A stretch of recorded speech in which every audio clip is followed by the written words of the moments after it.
This is Jerry with Jerry's Retirement Wisdom. We've got a DIY project that we're going to tackle today. We've put up 2 lights in our garage not that long ago, and it just doesn't put out enough illumination for what we need. So what we're going to do is we're going to take 2 of these LED shop lights, and they're 48 inches long, and we're going to mount those in the ceiling of our garage. In order to do that, we're going to have to put in an extra receptacle to plug them into that works off the switch here in the garage. And before I forget, I am not an electrician, and if you're uncomfortable in any way with dealing with electricity, be sure to hire a licensed contractor or a licensed electrician and have them install your lights for you. But this little DIY project ought to be a lot of fun. Why don't you come along and see how we get along? So what we have is we've previously installed these 2 LED lights in our ceiling. So what I'm going to do today, in order to duplicate this lighting arrangement over there by our garage door, I'm going to install a receptacle box in the ceiling. I'm going to jump electric from the box that's already up there over to the new box I'm installing over by the garage door. And that should be our power source for our 2 new LED lights that we're going to install. As always, when you're dealing with electric, the important thing to do is make sure you find your power panel and you turn off that electric source to the area you're working on. First thing we'll need to do is figure out where we're going to put our lights.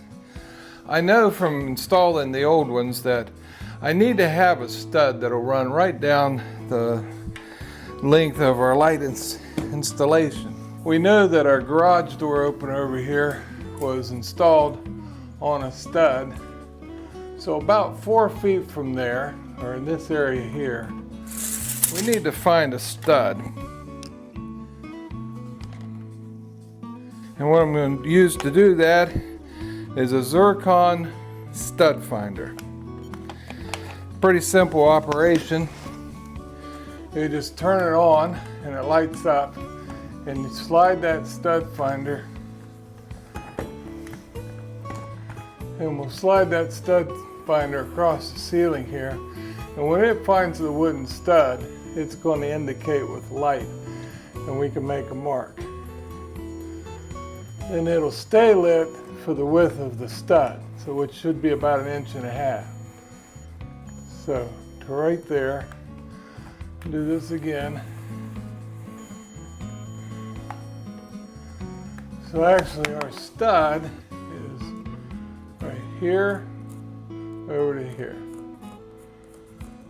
in the middle of which would be right about there. Okay? Now in order to draw a straight line, we need to find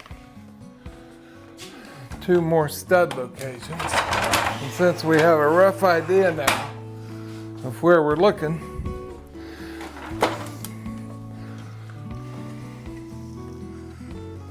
I'm going to do the same thing right up here. It should be somewhere along here. Let's try this. Right like this.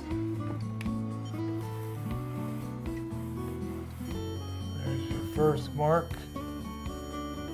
and it'll stay lit the width of the stud. So let's hit it again.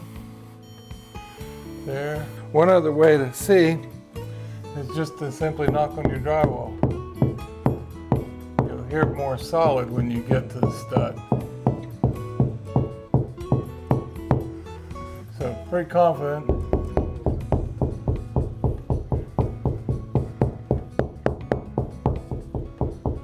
We're in a good spot there. All right, now we'll do one more on the far side over here.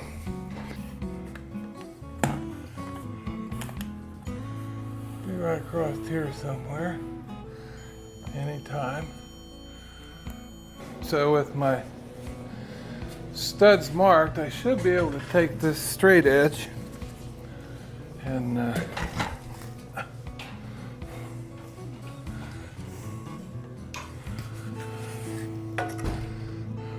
line it up across here.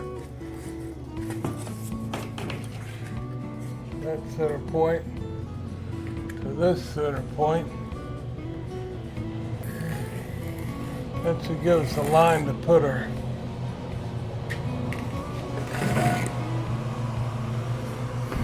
lights up to. 4 feet from there to here. It's going to be right like this. Now I know it's 27 inches from the one light fixture to the other. Measured that earlier. 27. So I want to split the difference here. Half of 27 is 13 and a half. And right at 13 and a half is where we're going to put our electrical box. This particular kind of a replacement box has wings, and basically the way it works is you cut a hole just big enough that the box fits in, but these tabs do not. You cut that hole, then you put your box up in the hole. These little wings, when you install the box into the hole, when you start tightening this screw, the wing will turn out. And that's what clamps your box to the drywall that you're mounting the box into. This particular type of box, you don't have to screw it into a stud. Matter of fact, it's difficult to do that because you're working this way. These boxes work really good when you're just needing to put a box in a sheet of drywall and you don't want to fight with trying to find a stud and get it installed. So when I measure up here above for this box, I'm actually going to try to miss the stud on purpose so that the box works well in between the studs and you don't have it banging into anything, and it'll clamp down tight. In 1986, I worked for a company up in Parkersburg, West Virginia called Challenger Union Box. What Challenger made was a phenolic version of that receptacle box that we're using today. And way back then, what they had was a template, and that'll give us the size of hole that we need to cut into our ceiling to install our box. So I'm going to take this template, hold it up here, near but not against the stud, because we don't want, in this particular case, to be against the stud. I'm going to mark out this box opening. Mark the hole with our template, so the next thing to do is to drill the holes with our drill. I've got a 1/2 inch spade bit in here, and all we'll do is we'll position that bit in each corner of the box, and we'll just run that up through there. Once we do that, we can use a hole saw, like a keyhole saw. There's really not much to a keyhole saw. It's just a small little saw with a point and some real aggressive teeth. It works great on drywall.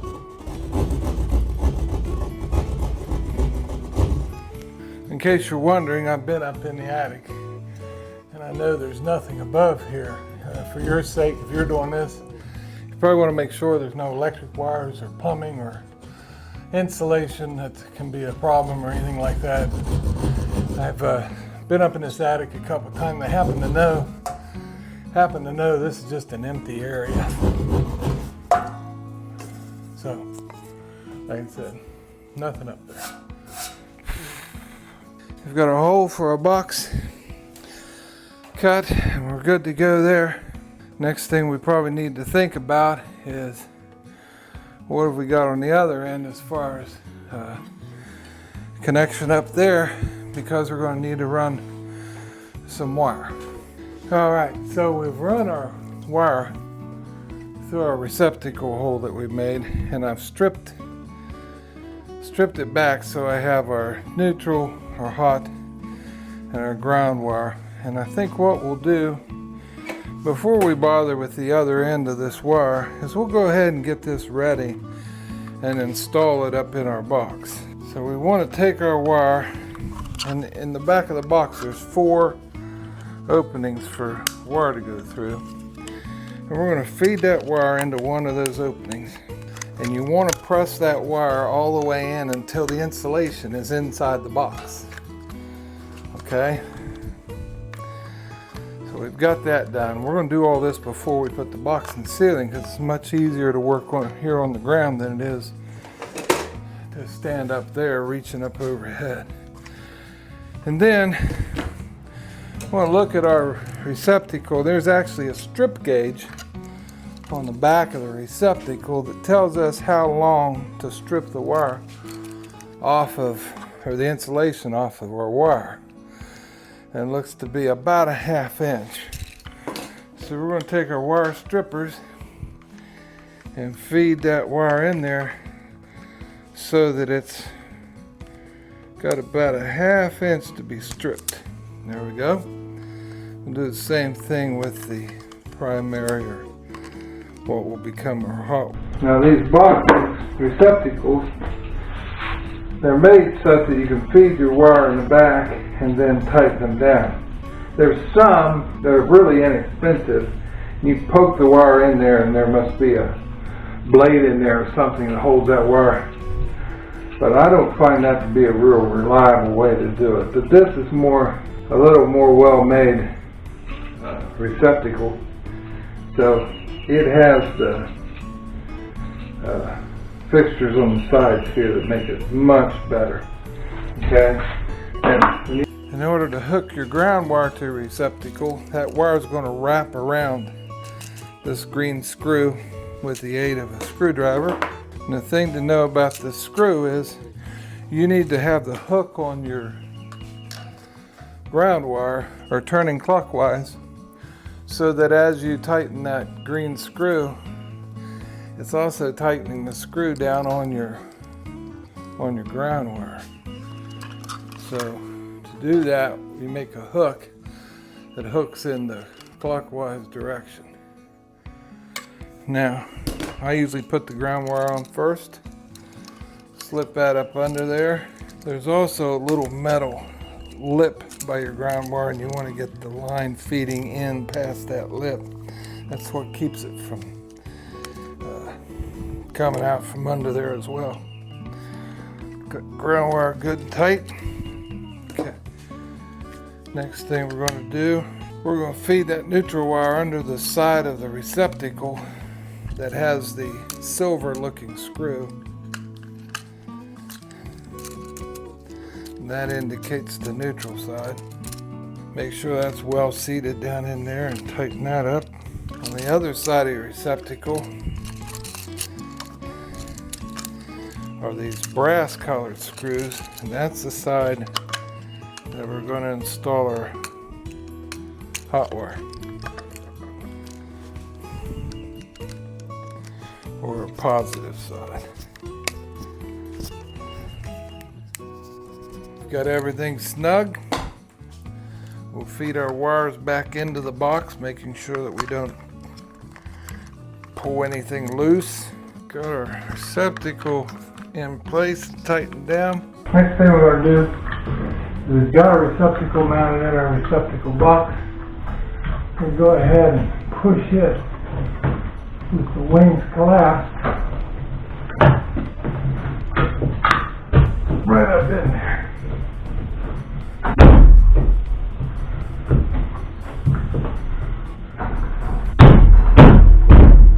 Gentle persuasion, and our receptacle box is installed up where we need it to be in the ceiling. Now, tightening these screws,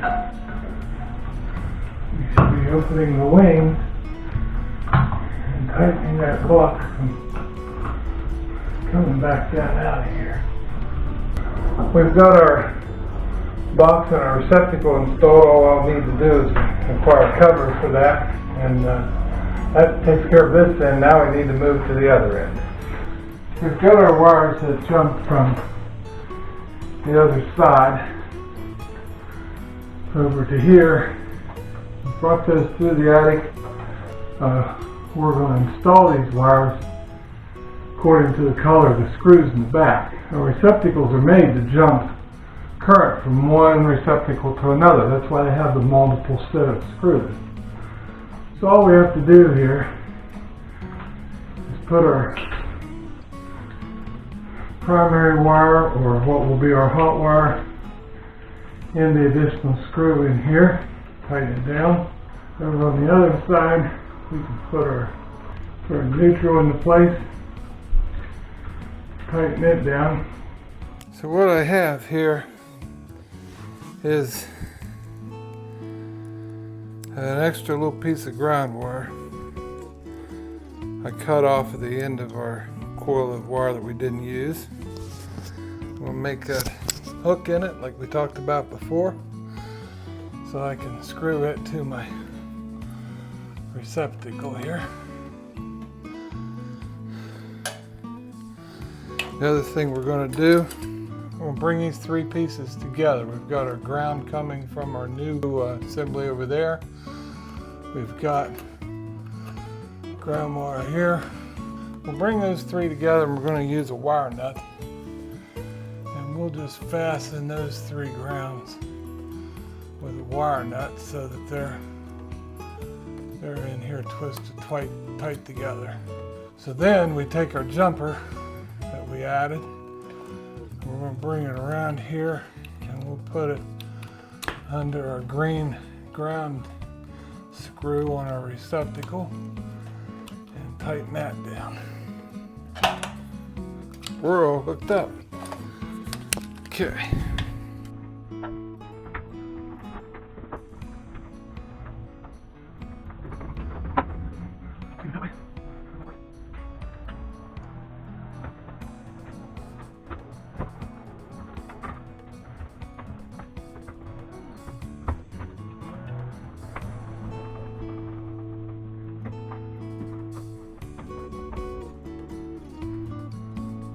Okay, we've turned the power back on, and we know there's power over at the other lights because we got them to come back on.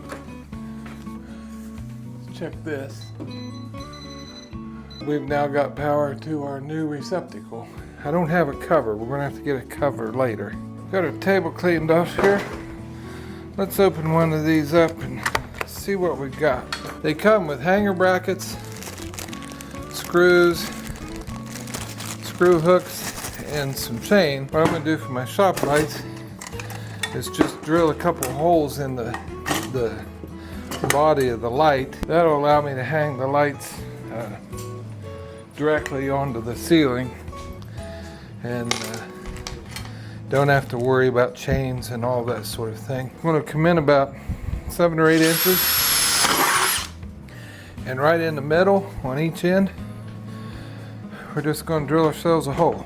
So we're going to put our screw through our hole here, and we want it right on that line. We know that if we center the light on our line, which is the stud, our hole in the light ought to pretty well hit the stud here. So this one, right to there. Sure this one's tight. It is. Here we go. Now for our next one, same thing really.